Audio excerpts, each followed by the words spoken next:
Boa noite, Moçambique. Boa noite, caros telespectadores da TV Miramar. Sejam todos bem-vindos a mais uma edição do Resenha Semanal. Estamos a 9 de julho do ano 2017. Nesta noite dominical não vai ser diferente.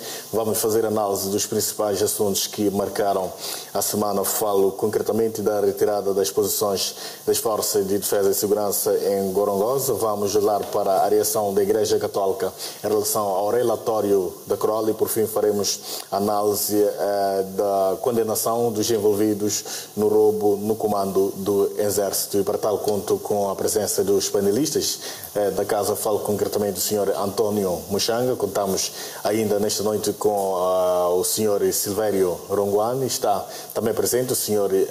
Hilário Chacate, bem como o Sr. Pedro, assim que é, Guilherme. Quero, antes de mais, agradecer a presença dos panelistas por terem aceito o nosso convite de forma incondicional.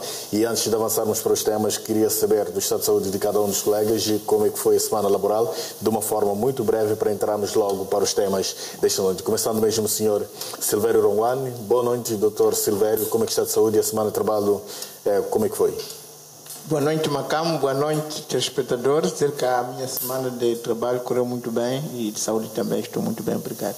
Obrigado então, Sr. Silvério Ronguani. Sr. Chacate, boa noite, de saúde, como é que está e a semana como é que foi? Muito boa noite, Macamo. Boa noite aos colegas do painel. Boa noite aos telespectadores da TV Miramar. A minha semana foi boa e penso que também tenha sido produtiva. E espero que a outra semana seja muito melhor. Obrigado então, Sr. Chacate. Sr. Pedro, boa noite. Como é que está de saúde a semana de trabalho? Como é que correu? Boa noite, Macamo. Boa noite, caros telespectadores. A minha semana de trabalho correu bem e eu estou bem. Obrigado, Sr. António Muxanga. Boa noite, como é que está de saúde e como é que foi essa semana de trabalho? Aproveito também para pedir a sua reação em poucos segundos só em relação ao processo da preparação do censo geral da população e habitação, e parece que os formadores ou os formandos não estão muito felizes em termos de logística. Como é que olha para essa questão do seu ponto de vista daquilo que vai ser o processo do modo geral? Peço de uma forma muito curta, antes de entrarmos no primeiro tema da noite. Muito obrigado. Primeiro, agradecer a Deus pela proteção e vida que tem nos proporcionado. A minha semana estava a correr e começou mal, porque tomei conhecimento da morte do jornalista Daniel Kwambe, um amigo, uma pessoa muito próxima, que fez muito pelo jornalismo moçambicano. E aproveito esta ocasião para endereçar os sentidos pésames à família e agradecer à Igreja Católica pela despedida que lhe proporcionou. Gostei, tenho visto muitas despedidas de grandes figuras, cheios de dinheiro, com nomes políticos, que nunca conseguiram uma enchente daquelas na catedral, e fazemos essas despedidas na capela. Então, ver o Daniel Kwambe na catedral a ser tratado daquela maneira é algo para dizer à família Kwambe: vale a pena serem católicos, continuem onde vos avô vos deixou. Fui marcado mal também pela agressão dos jornalistas de Magazine no governo provincial de Maputo e a expulsão do jornalista da agência Lusa e do Magazine na comitiva que ia a Gorongosa. Estes atos que violam a liberdade de imprensa e põem em causa o direito de informar devem ser repudiados por qualquer um. E lamento que isto esteja a acontecer à frente dos adidos de imprensa. E eu quero saber qual é o papel da senhora Emília Moiane, a diretora do Gabinete de Informação. Os adidos de informação reuniram-se com a senhora Emília Moiane, algures na Matola Rio, para receberem novas orientações. E acredito que parte dessas novas orientações é este resultado de andar a agredir jornalistas, é este resultado de uma comitiva partir, chegar num sítio, parar e perguntar quem é jornalista que faz parte do MIS aqui. Tem ordens superiores para abandonar a comitiva. Então, essas ordens superiores, dadas pelo Gabinfo para discriminar os jornalistas, fazem-nos querer que vale a pena extinguirmos aquele organismo, porque não vale para o país, isto vai nos criar problemas sérios. Em relação ao recenseamento geral da população, que se avizinha mais uma vez, a corrupção demonstrou o que é capaz de fazer. Não acredito eu que tenha efetivamente faltado dinheiro para criar logística para as pessoas. O que se percebe é que no lugar normal de dar dinheiro às pessoas, porque a conexão com as pessoas fornecem comida, os gestores do dinheiro criaram aquela situação vergonhosa em que quase em 4 ou 3 províncias houve greve, porque não havia logística. Eu conheço bem que é um presidente do Instituto Nacional de Estatística, é um homem íntegro, não acredito que ele tenha preparado daquela maneira este ato, tendo em conta que ele disse que tinha organizado toda a logística necessária e o governo poderia arrancar. Portanto, espero que algo seja feito para responsabilizar essas pessoas que queriam ficar com algum, criando-nos aquela situação vergonhosa. Obrigado, então, Sr. António Muxanga. Sr. Chacate, até que ponto é que este problema pode comprometer o processo do censo? Peço também de uma forma breve. Olha, não tenho acompanhado muito bem este assunto, mas vi assim por alto, através de alguns órgãos de comunicação social, e penso que, de certa forma, pode comprometer, na medida em que os indivíduos que vão executar, portanto, este processo, neste momento mostram-se, antes do processo começar, um grau de desgaste, um grau de desmotivação, e isso pode ter, sem sombra de dúvida, algumas implicações durante o processo de recenseamento. E sabemos que o calendário, por exemplo, da escolar vai, de certa forma, ser alterado este ano para acomodar este processo todo, e que, se isso, de certa forma, tiver algum atraso, pode também ter implicações muito profundas naquilo que é o processo, portanto, da educação a nível nacional. Então, penso que é importante que se encontre algum ponto de meio termo para poder se resolver isso. Mas também, do outro lado, isso revela um grau de desorganização por parte, portanto, dos que estão em frente da organização deste processo, tendo em conta que é um processo que já vem sendo organizado já há bastante tempo, desde o ano passado, que nós sabemos que o calendário ia ser alterado, este ano seria um ano diferente devido a este processo todo. Então, de certa forma, não sei se tem a ver com o problema da crise, porque... Ok, vamos gerir o tempo. Sr. Guilichi, qual é a sua análise em relação a este processo? Peço também de uma forma muito curta. Muito obrigado. Eu penso que, em primeiro lugar, vale a pena referirmos que o INE é uma instituição bastante credível, e todos nós, enquanto moçambicanos e não só, temos este reconhecimento em relação à capacidade técnica do INE realizar a sua principal missão, que é de produzir estatísticas fiáveis para se poder planificar o desenvolvimento do país, quer nos assuntos de natureza social, quer na área econômica. Estou em crer, e por causa disso, eu deposito o meu voto de confiança que o INE deverá, a mais breve trecho, encontrar os principais nós de estrangulamento, porque é preciso também não dissociarmos o INE da conjuntura que o país vive, e estou em crer que vai se cumprir com os prazos previamente estabelecidos. Obrigado, então, Sr. Silvério Runguane. Qual é a sua apreciação em relação a este mesmo assunto? Peço também de uma forma muito breve. Primeiro, queremos solidarizar com as vítimas de mais um ato de desgovernação que temos assistido nos últimos 40 anos, porque, efetivamente, ter 4 províncias, as pessoas a se amotinar, a manifestarem, a mostrarem que, de fato, o censo está mal organizado, não estão a ser cumprido o acordado, não estão a ter o transporte que lhes é devido. Isto é lamentável e triste, por isso eu queria fazer um apelo para que efetivamente se observe a lei, para que estas pessoas sejam respeitadas, são pessoas que querem dar o seu contributo, e o Estado não pode retribuí-los desta maneira, dando-lhes um pontapé. Obrigado, então, Sr. António Muxanga. Vamos, então, olhar para o primeiro tema desta noite, que é a retirada das posições das Forças de Defesa e Segurança em Gorongosa. O Sr. Muxanga disse ainda esta semana em conferência de imprensa, ou seja, reiterou o que o seu líder já tinha falado em relação à retirada destas posições, onde o Afonso Lacama desmentiu de uma forma muito clara o Ministro da Defesa Nacional, ou seja, ele disse que as forças continuavam nos lugares, apesar da promessa, ou seja, do anúncio que foi feito pelo estadista moçambicano Filipe e Jacinto Nhusse. Acho que talvez de uma forma, como forma de contrariar, o Ministério da Defesa levou os jornalistas até o terreno para aferir a veracidade de tudo isso. este desentendimento ou talvez estas contradições, o que significa exatamente? Ou seja, o que está a acontecer efetivamente no terreno neste momento? O governo diz uma coisa e a Renamo aparece com uma outra versão. Bom, antes de responder à tua questão, deixa-me dizer que esta experiência da estatística queríamos fosse usada no recenseamento eleitoral.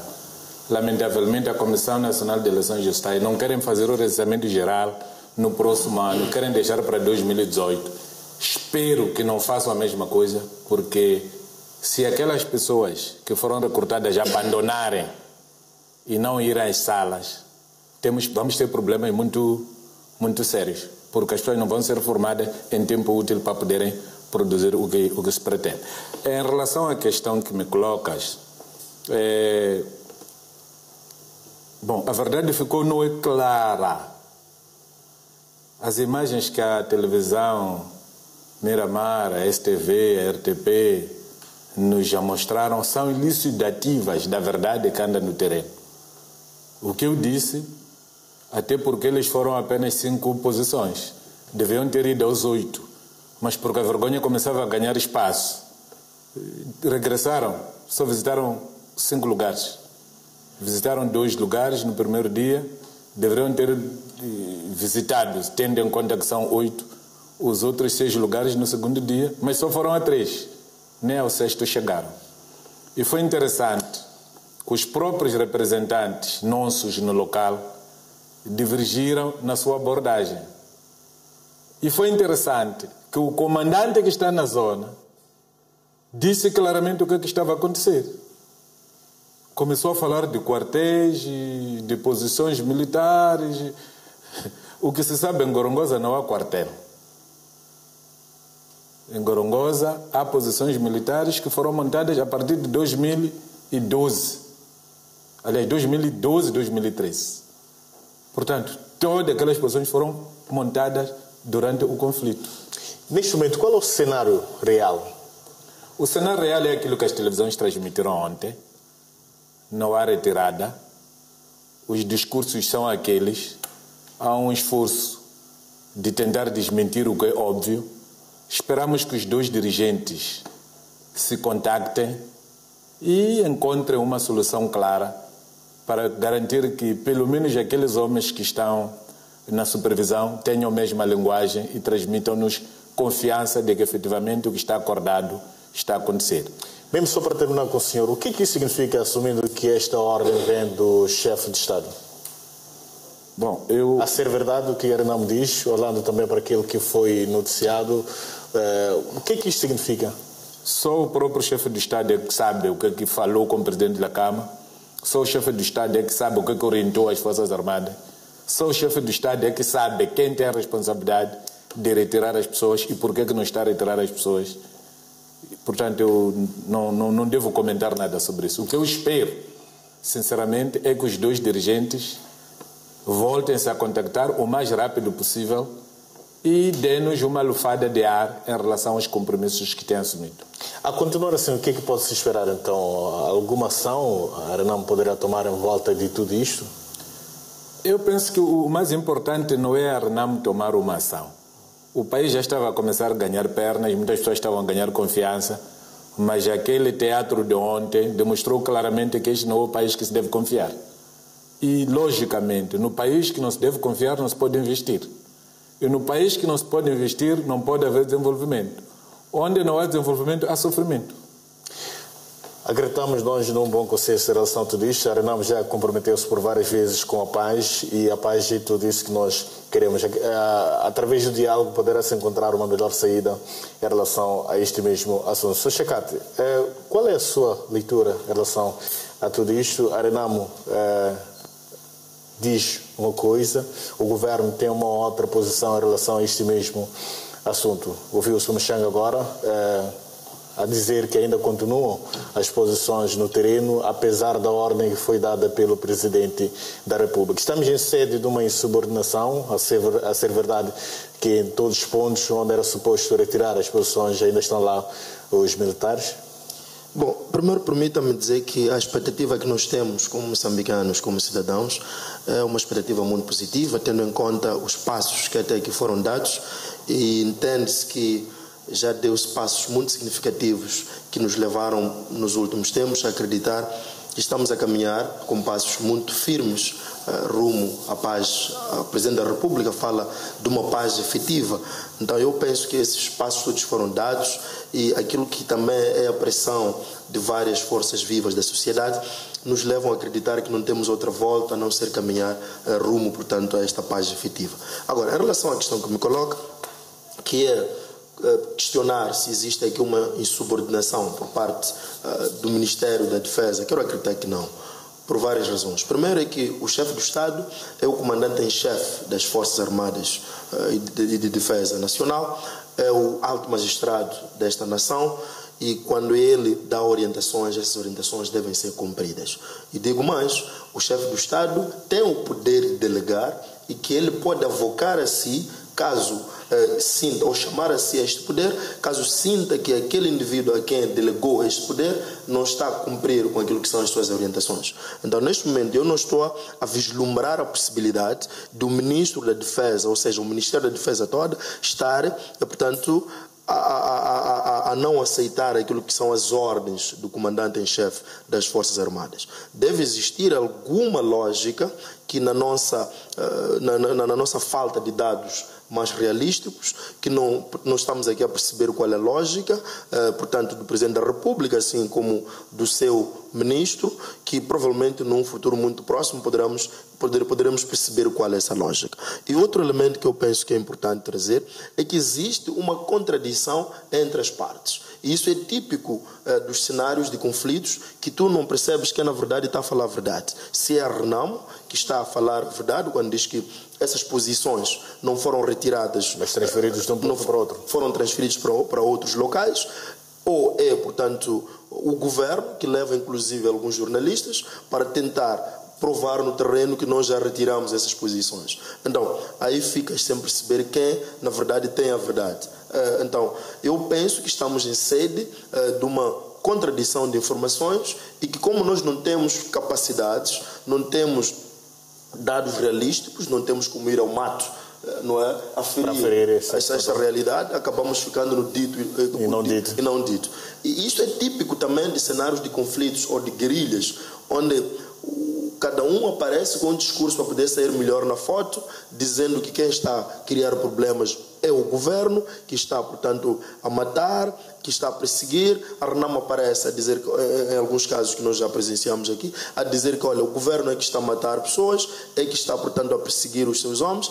Então, tu nunca tens como aferir a realidade numa situação de guerrilha, e que é mais ou menos essa realidade que neste momento estamos a ter.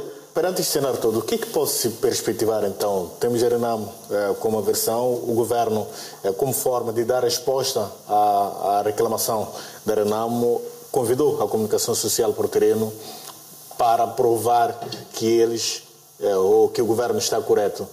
O que pode se esperar? Na política há um exercício muito titânico de tentar sair bonito na foto, aquela máxima que diz que esposa de César não basta ser, tem que parecer. Então, quanto mais melhor foto nós apresentarmos ao eleitorado, agora estamos a aproximar as eleições, melhor ainda. Mas eu quero acreditar que, para além deste jogo todo que nós temos já estado a assistir entre as partes, como eu disse inicialmente, as partes já deram passos significativos que nos levam a acreditar que estamos a caminho da paz. E eu penso que não há volta entre os dois, digamos, representantes destas forças beligerantes. Estou a falar do governo, que é, nesse caso, o chefe do Estado, e, portanto, o líder da Renamo, assim como tem vindo, portanto, a manter os contactos telefónicos. Eu quero acreditar que eles vão encontrar alguma saída, até porque eu percebo que não há outra volta a não ser esta saída. Explico porquê. Primeiro, porque estamos neste momento com uma série de pressão causada por problemas dessas famosas dívidas ocultas.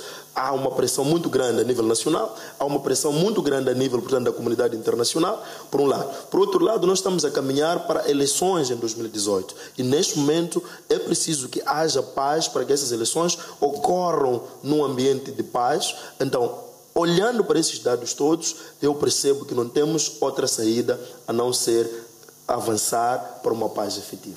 Doutor Humana, qual a sua leitura também em relação a este mesmo assunto? Temos duas entidades com versões diferentes.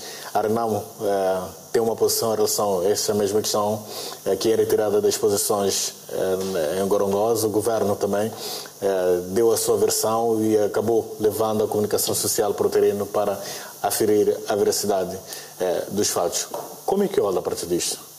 Bom, em primeiro lugar, apelar às duas partes para que, de fato, continuem naquele espírito de concórdia e de entendimento que vinham tendo até então. Porque é preciso lembrar que nós já dissemos muitas vezes que não era aquele o modelo de diálogo que preferiríamos, mas uma vez que a paz é superior, é um bem supremo da nação, nós fazemos votos e queremos apoiar as duas partes para que continuem pelo caminho do entendimento, porque só o entendimento nos conduzirá à paz. Porque, repare, isto é como uma relação de duas pessoas. Enquanto essas pessoas se amam e se querem bem, cada um tenta provar ao outro, não é? Que é a melhor pessoa, que gosta dele, e faz tudo o que estiver ao seu alcance. Quando se rompe esse namoro, então já cada um quer provar aos outros que afinal ele tem razão. Portanto, eu queria com isso dizer que é pena, porque até aqui penso que cada uma das partes queria provar a outra, porque afinal de contas o conflito entre essas duas partes é a elas que se devem convencer uma a outra. Agora, quando já se querem convencer a população, nós que somos alheios ao assunto, significa que algo está mal. Agora, porque algo está mal, o que nós temos que fazer é rezar, é exortar e é pedir às duas partes para que de fato voltem àquele princípio do entendimento em que falava uma única voz, em que um falava e o outro vinha secundar, outro secundava, o outro falava. Eu penso que este é o espírito da paz. E acredito que uma vez que se começou a trilhar este caminho e olhando para os benefícios deste caminho, que é a tranquilidade, o bem-estar, o desenvolvimento, acredito que isto vai falar mais alto na consciência dos dois líderes, vai falar mais alto para os dois partidos, para que efetivamente percebam que a paz é o bem número um. O que está aqui em causa não é provar aos moçambicanos que este procura mais a paz do que aquele. O que está em causa é a busca sincera da paz. E eu quero acreditar que os dois ainda vão a tempo de reencontrar esses caminhos da paz, porque só os caminhos da paz podem nos conduzir ao bem-estar, à concórdia, só a boa-fé de cada parte. Não é? Ok.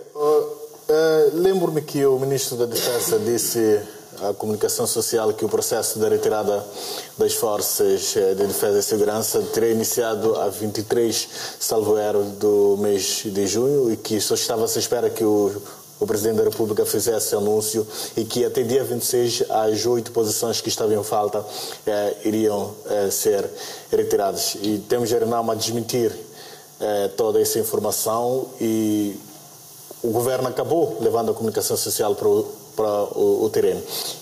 Esta informação ou este anúncio foi feito pelo Presidente da República. É uma ordem.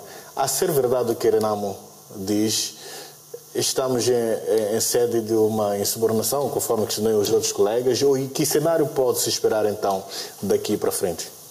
Eu penso que se calhar não é tão importante fazermos esses palpites, quem desobedeceu a quem, significa que já o Presidente não tem poder sobre... Eu penso que o que está em causa não é isto. Nem, até olhando com sinceridade, o que está em causa nem são as 8 posições. O que está em causa é os dois se entenderem, é os dois procurar os caminhos da paz. Ora, se o caminho da paz passa pela retirada, como nos anunciaram, que se faça essa retirada. Se durante essa retirada houve alguma coisa que não correu bem, há uma percepção do outro lado de que não está a acontecer o mais importante é que os dois se encontrem e se aproximem e tentem se esclarecer para o bem do país. Porque, olha, tudo o que nós possamos fazer aqui de palpites, que só podemos contribuir para atrasar a paz. Mas a paz é urgente e é de tão importante que não pode ser politizado. Portanto, eu queria terminar, de fato, fazendo esta exortação para que se entendam, para que encontrem os caminhos de entendimento que sempre nos acostumaram, para que efetivamente Moçambique venha estar em paz logo, logo. Obrigado, Sr. Silvério Guilichi. Qual a sua análise, então, em relação ao mesmo assunto, levando as mesmas questões? Como é que olha, então, para tudo isto que está a acontecer neste momento e que perspectivas se pode ter? Bom, em primeiro lugar, permita-me, Macamo, saudar o trabalho que Sua Excelência o Presidente da República tem estado a realizar com o objetivo de busca de uma paz efetiva, de uma paz duradoura.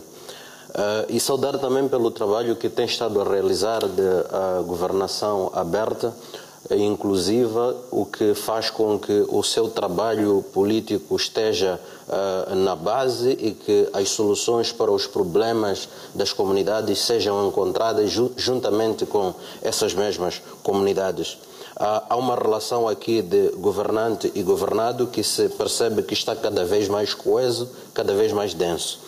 Agora, em relação à questão que me coloca, eu primeiro fico com alguma impressão de que, por vezes, há pronunciamentos que podem não estar a ajudar para a conquista de uma paz efetiva e duradoura.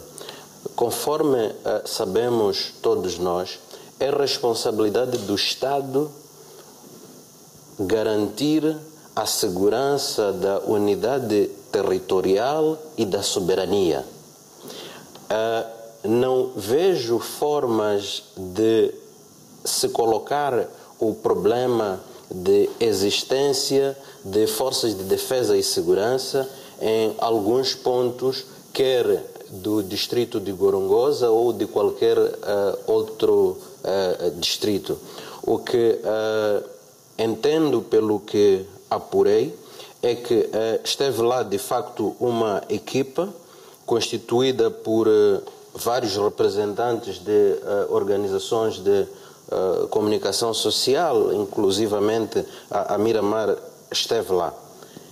Houve retirada das forças que tinham sido colocadas por força da circunstância que o país estava a atravessar. Mas quando essas forças são retiradas, têm que ir para algum lugar. E ao lugar aonde elas devem ir, cabe às entidades competentes para velar por questões de defesa e segurança. O que eu quero dizer é que a forma como o assunto tem sido abordado e com alguma insistência pode deixar uma impressão que me parece errada, que o distrito de Gorongosa podia ficar sem nenhuma força militar ou de defesa e segurança, quer no posto administrativo sede, quer em Canda, quer em Vondoso. Quer dizer, não é bem assim. Eu julgo que é muito importante que investamos, que depositemos confiança mutuamente de parte a parte. O Presidente da República tem estado a fazer um trabalho que é de todo louvável e a comunicação social tem acompanhado, tem testemunhado isso, e eu penso que este trabalho deveria merecer acarinhamento, deveria merecer encorajamento e apoio de toda a sociedade, incluindo as forças políticas. Ok, mesmo só para finalizar consigo, então é seu entender que as posições foram retiradas e a sua manutenção naquela região é em volta daquilo que é o trabalho que as forças de defesa têm desenvolvido? Cabe aos órgãos de defesa e segurança criarem mecanismos para garantir a segurança, ordem e tranquilidade públicas de acordo com o seu mandato, de acordo com as suas competências. quer no distrito de Gorongosa, quer em outros pontos do país, e eu penso que isto não representa problema em tanto que tal. Um pouco foi aqui mencionado que o mais importante é que nós nos focalizemos na paz, é que nós criemos condições para que o nosso país não se encontre sistematicamente e por coincidência ou intencionalmente, não sei, isso acontece quando estamos nas vésperas das eleições. Parece que há uma agenda deliberada e intencional de que sempre que se está nas vésperas das eleições, usar o argumento da força para condicionar um pouco depois os resultados que daí poderão. Obrigado então, Sr. Guilichi. Vamos observar um curtíssimo intervalo. Nós voltamos daqui a alguns instantes. Até já.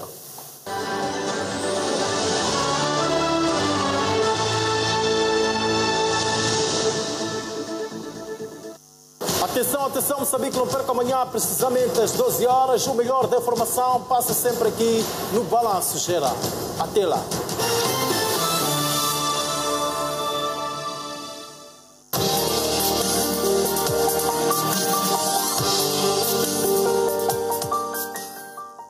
Bom dia! Já conhece a novidade? É rápido e sem papeladas. Agora já consegue.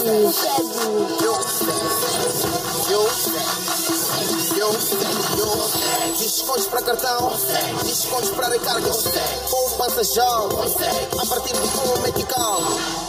Alô? Subscreve já a oferta jovem do Millennium Beam e aproveita as vantagens que temos para ti. O teu sonho é realidade. Millennium Beam, aqui consigo. Red Business, soluções à medida do seu negócio. Samsung Galaxy S8 no plano Smart Meal Promo. A melhor solução para negócios sem fronteiras. Samsung Tab E no plano Internet 11 GB. O seu negócio pronto a funcionar da forma mais inteligente. Samsung Tab A 10.1 no plano Internet 20 GB. A ferramenta certa para o seu trabalho. Garanta a conectividade do seu negócio. Faça já a sua assinatura. Vodacom, tudo bom para ti? Sempre que vejo o Sr. António, ele parece-me tão sozinho. Felizmente, uma colher de sopa de Rajá Flavorful and Mild nas minhas cebolas era tão suave que deu para convidar o Sr. António. Ah, Sr. António! Entre! Sr. António, esta é a minha mãe, Rosário. Como está? Muito bem. Será que temos romance com o Rajá? Claro que sim. Experimente o mais suave Rajá. Novo Rajá Flavorful and Mild. Descobre o melhor de Rajá.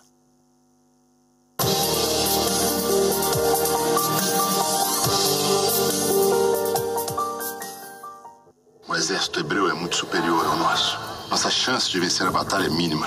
Ai, malditos hebreus, eu nunca na minha soberba vida senti tanto medo. O exército de Israel parte rumo ao reino inimigo. E agora? Vai ser o nosso fim. A terra prometida.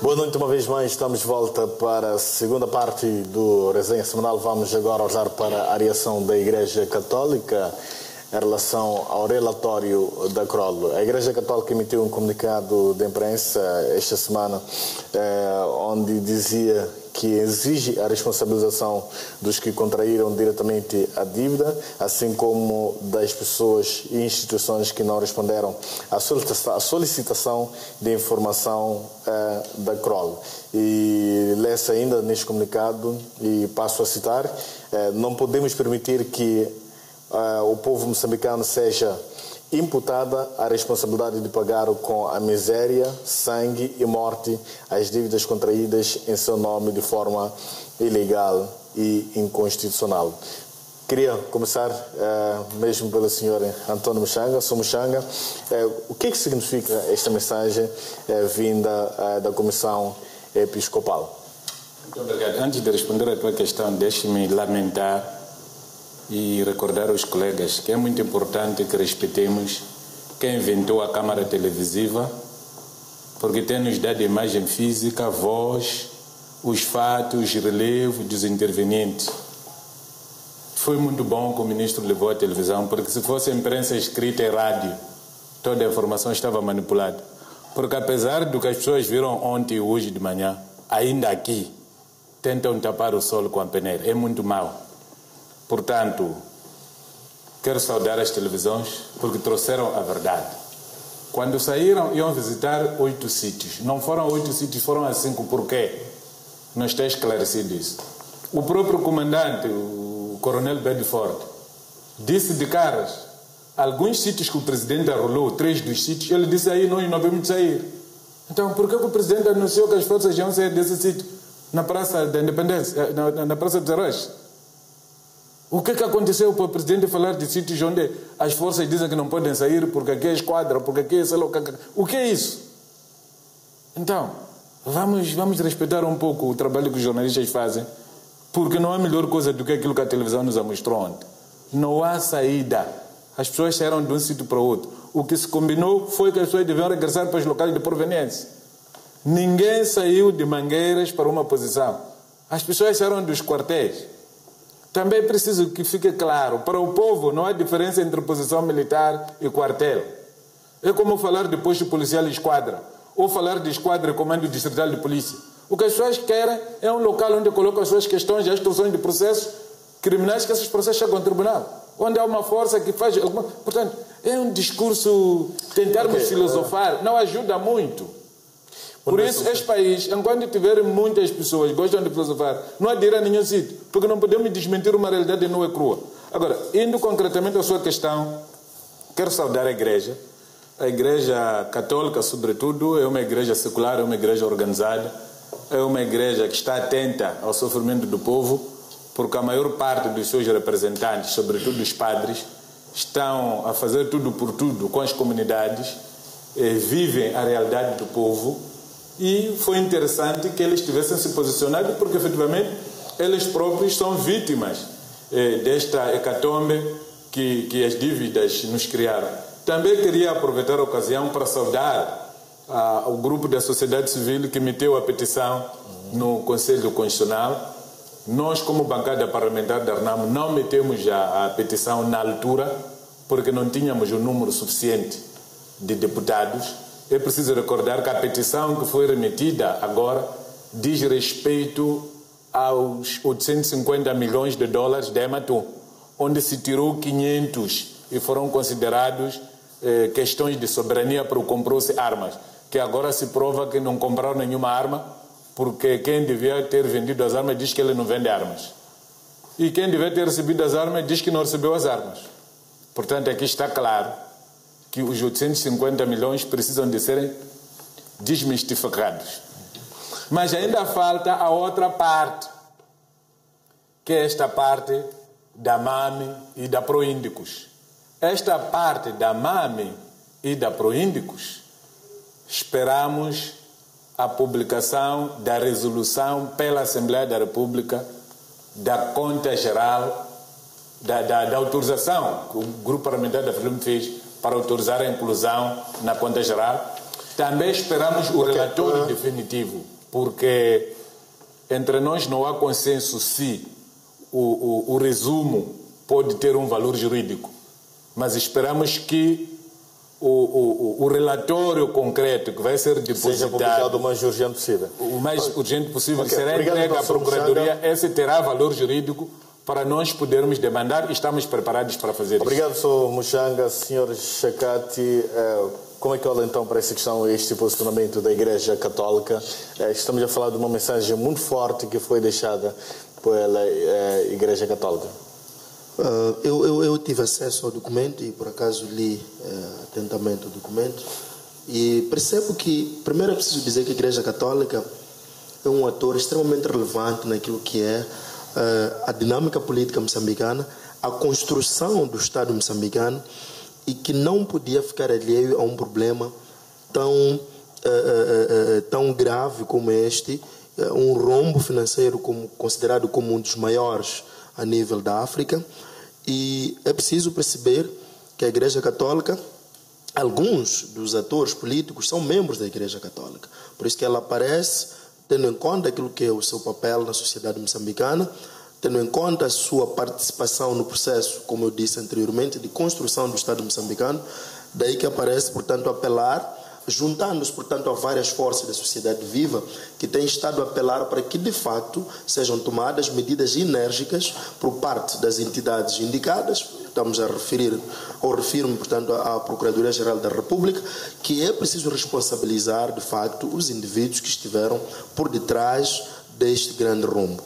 O que é importante dizer é que, inclusive, há uma demonstração de um pouco de arrogância, um pouco não, de muita arrogância de alguns indivíduos que são citados no relatório, como a posição A, não é? E várias outras posições, que vão demonstrando um sentimento de arrogância, de como quem diz que fiz e nada irá me acontecer nesse Estado. Ademais, eu dizia no programa anterior que se não há indivíduos responsabilizados neste processo, estamos completamente numa situação de desacreditação das instituições, portanto, de Estado. Estamos a falar de uma construção social, de uma consciência e de uma percepção de que se os mais, digamos, os que são figuras emblemáticas do Estado cometem crimes, não são responsabilizados, por que eu, por roubar uma galinha, por que eu, por cometer um crime, portanto, tão banal como este,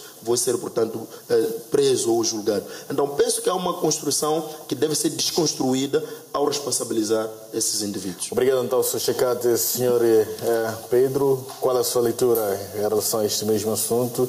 E eu preciso dizer que lê-se ainda no comunicado emitido pela Igreja Católica que ninguém está obrigado a obedecer à disciplina de qualquer partido político ou aos seus dirigentes, contradizendo a sua consciência. Como é que olha então para este alerta também? Muito obrigado. Bom, pessoalmente sou católico e tenho muito respeito pela Igreja Católica. Aliás, já disse que pertenço a esta mesma igreja. Bom, mas lembrei-me aqui quando tomei conhecimento deste anúncio, daquele debate da laicidade do Estado. Tudo bem, não é o que nos interessa trazer aqui. O que eu penso que vale a pena é que a Igreja Católica entendeu por bem desempenhar o seu papel, que não é de hoje, tem estado a colaborar em vários momentos para ajudar a edificação do Estado moçambicano de várias formas, mas eu penso que mais do que qualquer parceiro, amigo ou entidade de fora, cabe a nós moçambicanos construirmos o nosso país. Eu invisto mais no argumento de que nós precisamos de acreditar nas nossas instituições. A PGR solicitou à CROL a produção deste relatório com o objetivo de desencadear uma série de ações que têm em vista esclarecer o que terá sucedido. Para mim, este é um passo intermédio e nós ou substituímos os órgãos da justiça ou nós permitimos com que os órgãos da justiça realizem o seu trabalho, para que no fim possamos ter uma capacidade mais global de avaliar os factos e o seu. Obrigado então, Sr. Pedro. Sr. Silvério Ronguan, você também, em relação a este posicionamento da Igreja Católica, o que é que significa esta mensagem?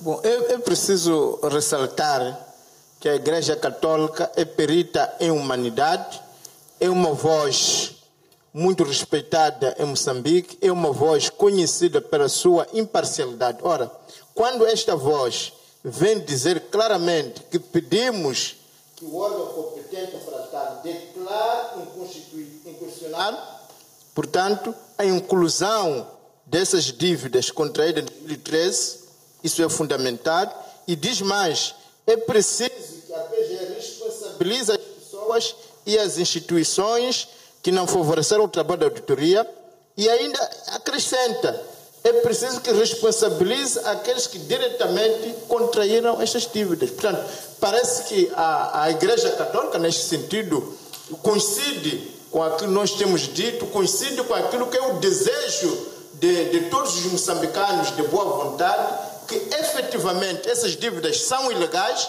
que são a causa do sofrimento que estamos a viver neste momento. Portanto, é urgente que essas dívidas sejam declaradas inconstitucionais, é urgente que o povo moçambicano não pague aquilo que outros comeram, é urgente que a Presidência da República assuma as suas responsabilidades, responsabilizando aqueles que contraíram essas dívidas e responsabilizar também aqueles que não deixam, não contribuem para que essa investigação possa seguir o seu tempo. E é por causa disso mesmo que fica evidente, que torna-se evidente que há uma necessidade de se fazer alguma coisa para que não se continue a impedir que esta investigação possa correr. É preciso também tomar alguma atitude para que não haja o perigo de fuga.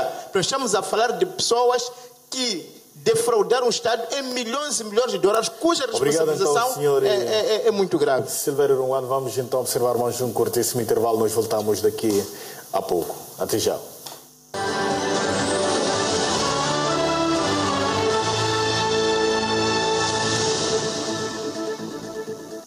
Olá! No Domingo Espetacular, você vai conhecer um fenômeno natural belo e, ao mesmo tempo, assustador. Como se forma uma tromba d'água, como a registrada no Pará. Um problema de visão que pode virar epidemia mundial. Não dá para sair na rua sem óculos ou sem lente. Conheça os hábitos da vida moderna que fazem aumentar os casos de miopia. Será que você já tem miopia e não sabe? É no Domingo Espetacular.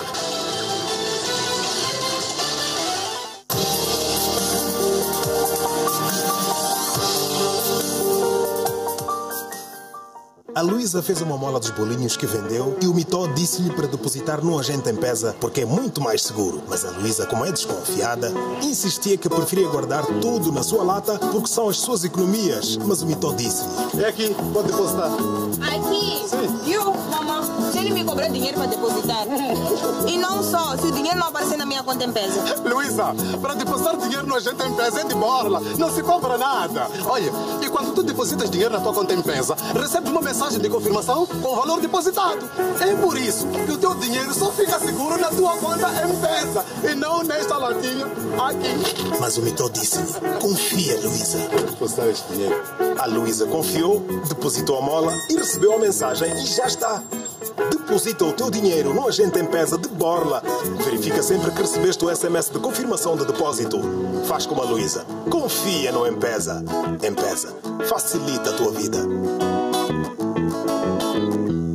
Bom dia! Já conhece a novidade? É rápido e sem papeladas. Agora já consegue.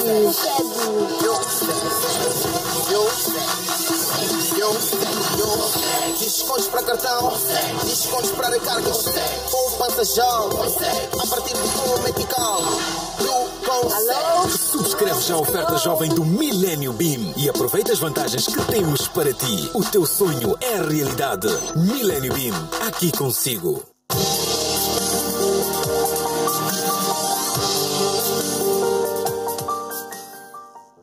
Vários enigmas e somente uma saída.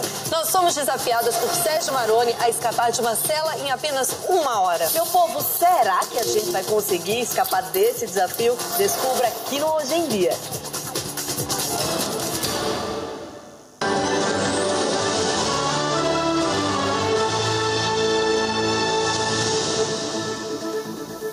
Uma vez mais, boa noite. Estamos de volta para o terceiro e último bloco do Resenha Semanal e agora vamos olhar para o roubo no comando do Exército. Um assunto que já conheceu o seu desfecho, ou seja, conheceu o seu desfecho. Esta semana foram condenadas as pessoas envolvidas no processo. Estamos a falar de militares e civis. As penas variam de 10 até 16 anos de prisão maior. E queria primeiro convidar o Sr. Chacate como é que olha então para esta esta condenação destas pessoas envolvidas neste processo? Bom, eu penso que se de facto esses indivíduos foi portanto aprovado na sede do julgamento que estiveram envolvidos neste rombo, penso que é uma boa mensagem. Sabemos que o nosso Estado tem sido muito defraudado neste sentido, tem havido vários desvios, então penso que é uma mensagem, portanto, de dissuasão para os indivíduos que têm estado, portanto, envolvidos nesse tipo de escândalos. Mas eu tenho um pouco de reticência em relação a esta prisão, não é? Quando nós falamos de indivíduos que fizeram um Estado colapsar economicamente, fizeram um Estado estar em situações social deplorável por desvio de milhões e milhões de dólares, estamos a falar de bilhões de dólares, na verdade, e que esses indivíduos ainda andam impunes. Então, para mim, esta mensagem, de certa forma, deixa aqui, ou seja, esta ação deixa uma mensagem de que quando são os peixes miúdos, há prisão, de facto, para eles. Quando são os peixes miúdos, há julgamento, a lei funciona para esses indivíduos, mas quando são peixes tubarões, a lei não funciona para esses peixes tubarões. No Brasil, por exemplo, temos um cenário de uma presidente que foi destituída, não é, pelas instituições que funcionam. A Dilma Rousseff foi destituída, portanto, pelo Parlamento brasileiro, através do impeachment, através de uma reivindicação, portanto, popular. Então, neste momento, o Temer também está numa situação muito difícil, porque as instituições, de facto, conseguem fazer o check and balance. Então, nessa nossa realidade, penso que eu ainda sou muito cético, apesar dessas prisões, maior, que são uma mensagem, mas é uma mensagem para peixes miúdos. Está inconfortável, então, em relação àquilo que poderá ser a ação por parte da PGR? O assunto ainda portanto, não está fechado, não houve desfecho ainda, mas há muito ceticismo, porque há alguns indivíduos que acreditam que perante o relatório, perante os dados que já existem, a Procuradoria-Geral da República já devia ter tomado medidas, digamos, concretas, que mostram que, de facto, é uma Procuradoria com a independência, digamos, e a autonomia suficiente para poder tomar decisões, digamos, que deixam uma mensagem de que a Justiça em Moçambique funciona, que deixam uma mensagem de que a Justiça em Moçambique é uma instituição autónoma e que age de uma forma independente. Senhor Pedro, vou assim agora, estamos aí a ouvir o senhor Chekati a duvidar daquilo que são as capacidades da nossa PGR. Como é que olha então para o posicionamento dele e, do modo geral, esta condenação dos envolvidos neste roubo no Ministério, no Comando do Exército, assim que é? Sim, eu reparo para este resultado final com bastante encorajamento. É um indicador claro de que há um esforço que os órgãos da administração da justiça têm estado a desempenhar e que ninguém está efetivamente acima da lei.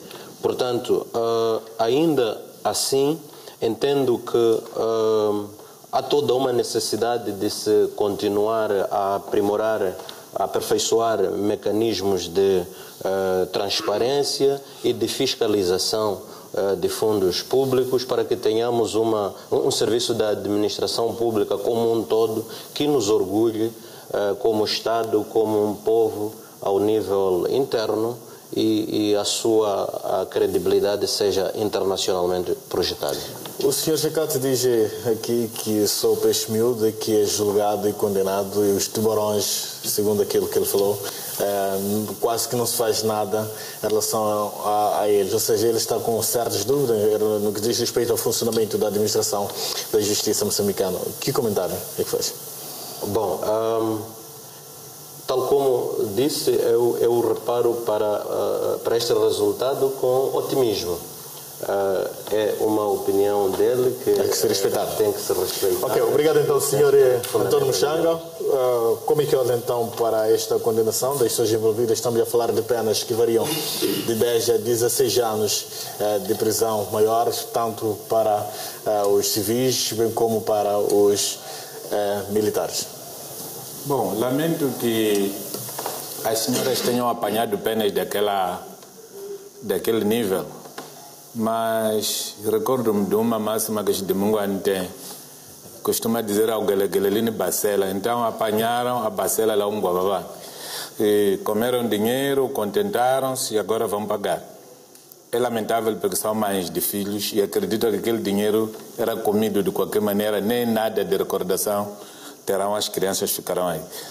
Eu quero acreditar que alguma coisa será feita, porque quando pela primeira vez saiu a denúncia contra a Cambasa, também houve este tipo de entendimento, mas depois houve situações interessantes, quando ouvimos dizer que parte do dinheiro tinha sido doado ao Partido Frelimo, sobretudo à Escola Central do Partido, e o atual governador de Niassa até foi testemunhar que sim recebeu o donativo. Todos tínhamos ficado naquela de que não, como o dinheiro trabalhou para o partido, ninguém vai fazer nada, mas a justiça agiu.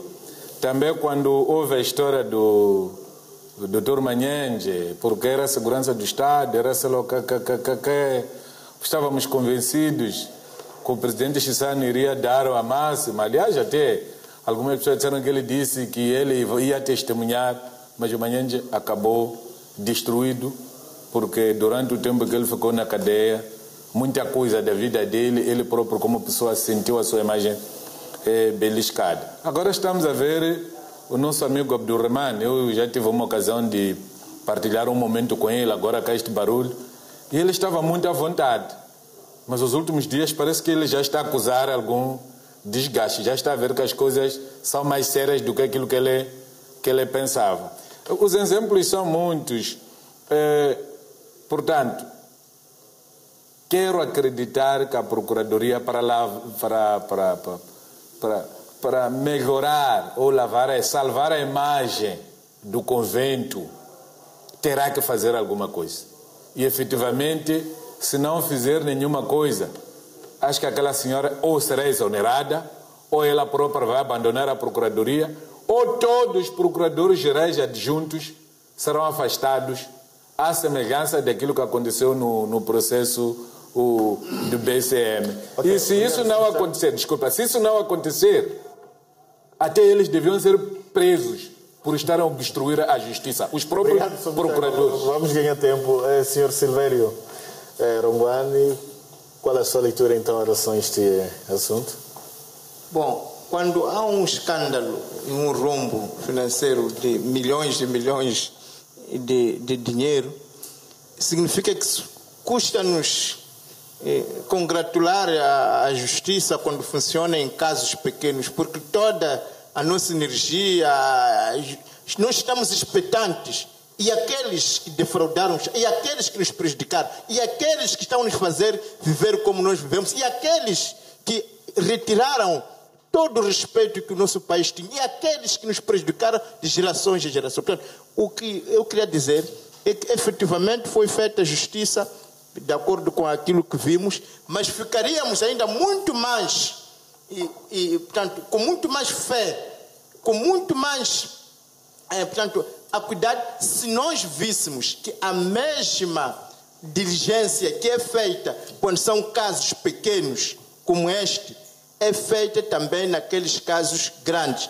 Porque enquanto não se fechar o caso de Matum, da Proíndico e da Mami, daqueles que mamaram o nosso dinheiro, nós não conseguiremos, não teremos olhos para ver outra ação da justiça, porque existe o problema maior, e é este problema maior que tem que ser resolvido. Só depois de ser resolvido este, teremos olhos para ver também os outros assuntos que efetivamente são importantes para mandar uma imagem à sociedade de que os fundos públicos são mesmo públicos, não é para brincar com eles. Não vale a pena confiarmos aqui na Procuradoria-Geral da República, ainda está-se a fazer um trabalho, e aguardarmos então pelo fim deste exercício todo. Olha, eu há 4 anos tomei conhecimento, na altura era membro do Conselho de Estado, um membro da segurança do Presidente da República perguntava-me o que eu poderia fazer na qualidade do Presidente da República para pedir ao Presidente da República para não ir inaugurar a fábrica de Nacala, porque o senhor que estava em Nacala, dono da fábrica, era um homem suspeito. Recordem que foi naquela altura em que o momento da cheira tem indicação de que já não temos tempo. O que eu queria dizer, então, o homem de Nacala hoje está preso. o dono de Nacala, dizem assim os jornais. Se o dono de Nacala está preso, então, nós ficamos por aqui. Acredito que existe uma próxima oportunidade, se Deus quiser. Continuação de uma ótima noite dominical e tenha uma semana abençoada. Boa noite.